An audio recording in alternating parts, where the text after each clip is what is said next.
And that's where people get stuck, because that's why people are exhausted. They're under the impression that if only the things, broad blanket as circumstances of my life were different, I'd be okay. Yes. But that's an exhausting proposition, because then you're constantly trying to perfect and fine tune and refine everything, and everyone, by the way, around you. Hey, Hilda here. I bring you experts, experiences, and epic adventures to boost your health. This is one of the most unusual videos I've ever done because I had an IV in my arm. You guys, Peter Crone is the mind architect.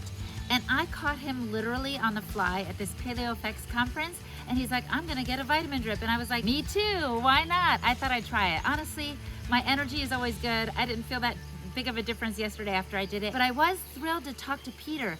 As I said, he's the mind architect, so he has a way of not just solving problems in people's lives, but helping them dissolve them. Peter, welcome to the YouTube channel of Holistic Hilda. I love it. Nice to be with you. And this seems very appropriate for Holistic Hilda. Well, it's ironic. Actually, I'm usually a pretty supplement-free girl, but I thought, let me try something new out of curiosity. Absolutely. And that's in a way why I'm having you on the channel, because I'm like, I like what you think, and I want to help people understand this way of approaching life. So yesterday from the stage, you said that you knew this man who was worth millions, if not billions of dollars, and that he was anxious about stuff.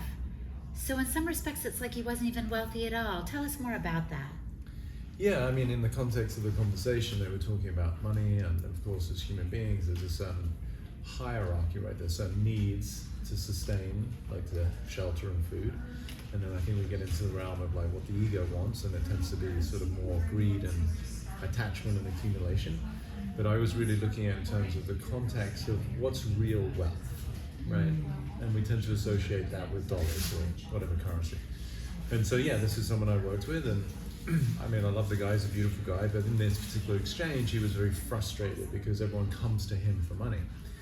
And he was like, why is it that I always have to da-da-da? And so in the languaging of I have to do this, it created frustration, resentment, a bit of anger.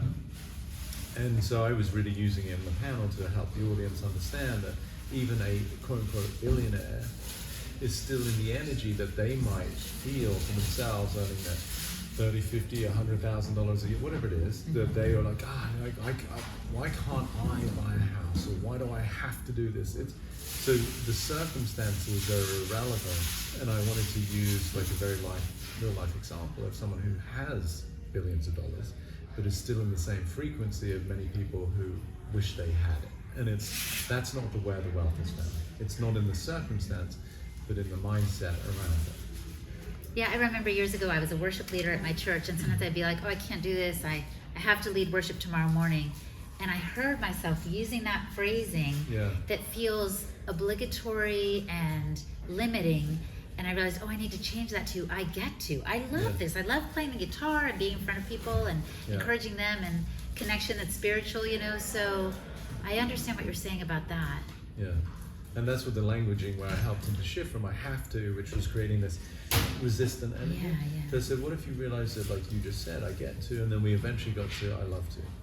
So then his value, his real wealth started to come back online, because it wasn't that he could have handed out checks to everyone and been fine, literally, in terms of money.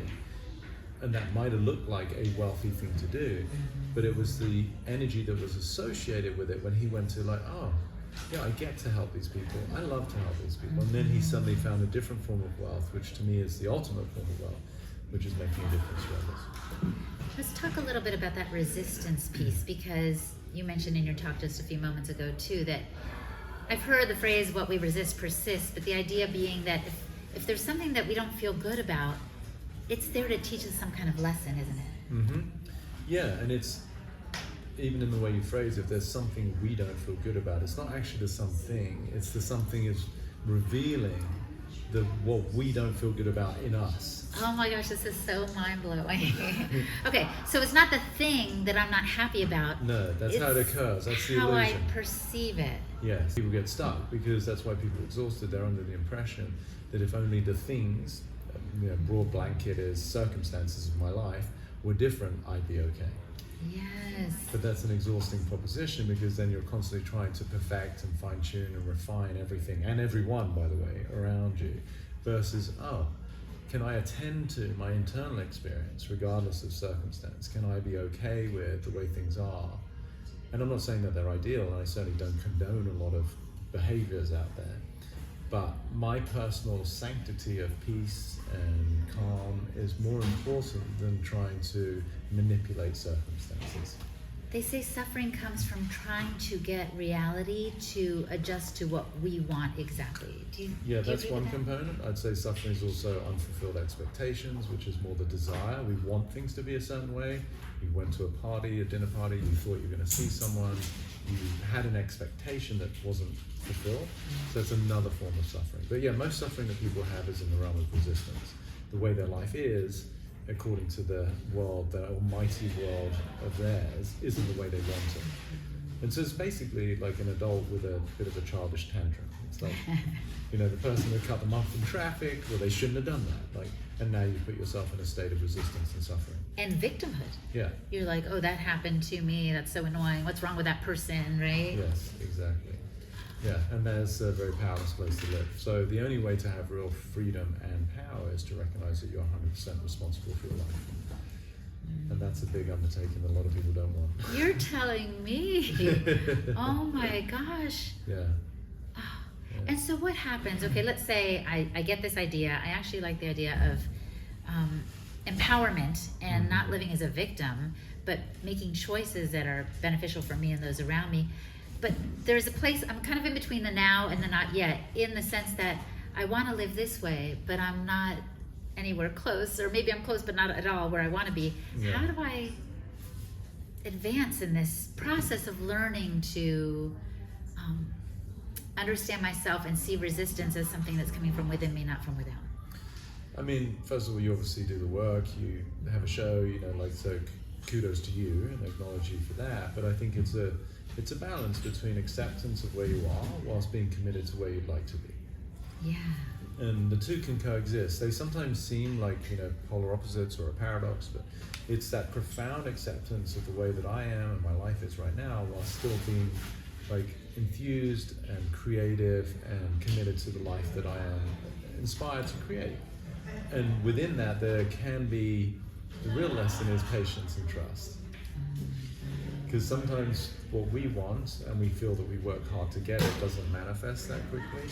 And that's where the patience and trust comes in. You know? And then sometimes things do go our way very quickly and we're like, oh, look at us. And there can be a sense of pride, which is also a slippery slope, because it's sort of like, oh, I did that, you know, and then sort of the ego kicks back in. So I think there's just a lot of grace in at least what I'm teaching, is to go, you know what, we're specks, you know, as it relates to even our species. We're 1 in 8 billion, you know, and we're on a ball of mud that is part of a solar system and a galaxy and a universe that by itself is just very tiny. And so I think having these reframes can bring in a lot of humility and go, you know what, is the current circumstance really warranting me being this upset? You know, it's just being able to have a little bit more of that grace and ease about, okay, it's not what I want, I got it, you're upset, it's not the ideal circumstance. But maybe life is giving you an inappropriate circumstance for you so that you can learn to have a bigger bandwidth in your ability to hold space for whatever's unfolding. I have two thoughts going through my mind. One is, have you read Awareness by Anthony DeMello? I have not.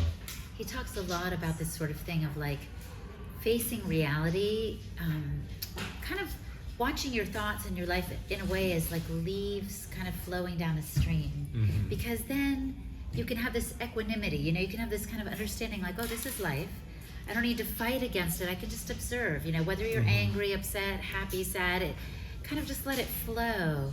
I sense some of this in what you're saying. Yeah.